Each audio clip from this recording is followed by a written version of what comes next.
Hello viewers, welcome to stove and love. இந்த வீடியோவில் நம்ம சிக்கன் ட்ரம்ஸ்டிக் எப்படி சூப்பராக வீட்டிலே செய்யுதுங்க பார்க்க போகிறோம்.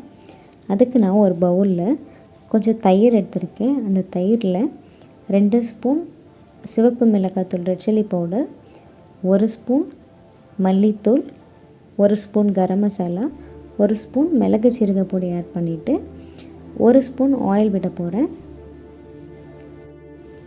நான் இங்கே ரெட் கலர் பவுடர் யூஸ் பண்ணிக்கிறேன். இது வந்து செகண்டரி தான், விருப்பப்பட்டால் யூஸ் பண்ணிக்கலாம். நறுக்கின பச்சை மிளகா 1, கொத்தமல்லி தழை வாஷ் பண்ணி சின்னதாக கட் பண்ணி வச்சு ஆட் பண்ணிக்கணும். தேவையான அளவுக்கு உப்பு, கொஞ்சமாக தண்ணி மிக்ஸ் பண்ணி ஒரு பேஸ்ட் மாதிரி ரெடி பண்ணிக்கணும். அந்த பேஸ்ட்டில் 1 ஸ்பூன் இஞ்சி பூண்டு ஆட் பண்ணிவிட்டு கொஞ்ச நேரம் அப்படியே விட்டுடணும். நம்ம வாங்கி வச்சுருக்க சிக்கன் லெக் பீஸை இந்த மாதிரி ஃப்ரண்ட் அண்ட் பேக் நல்லா கட் பண்ணி விடணும். அப்போ தான் நம்ம ரெடி பண்ணியிருக்க மசாலா வந்து இந்த சிக்கனில் நல்லா ஊறி நல்லா ஸ்பைசியஸாக ருசியாக நமக்கு கிடைக்கும். இதை நான் வந்து ஒரு 10 to 15 minutes நல்லா வந்து ஊற வைக்க போகிறேன். நான் ரெடி பண்ணிவிட்டு ஃப்ரீசரில் கொஞ்சம் நேரம் ஸ்டோர் பண்ணி வச்சுருக்கேன்.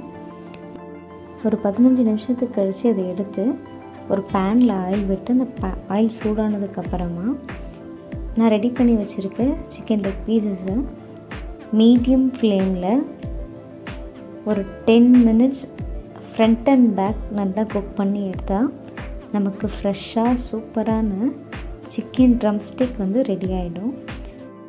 நம்ம எந்த அளவுக்கு லோ ஃப்ளேமில் வைக்கிறோமோ அந்த அளவுக்கு இந்த மசாலாஸ் எல்லாமே நல்லா வெந்து சிக்கனோட ஒட்டி நல்லா வரும். பாருங்கள், எனக்கு எவ்வளோ சூப்பர்பான சிக்கன் ட்ரம்ஸ்டிக் கிடச்சிருக்கு.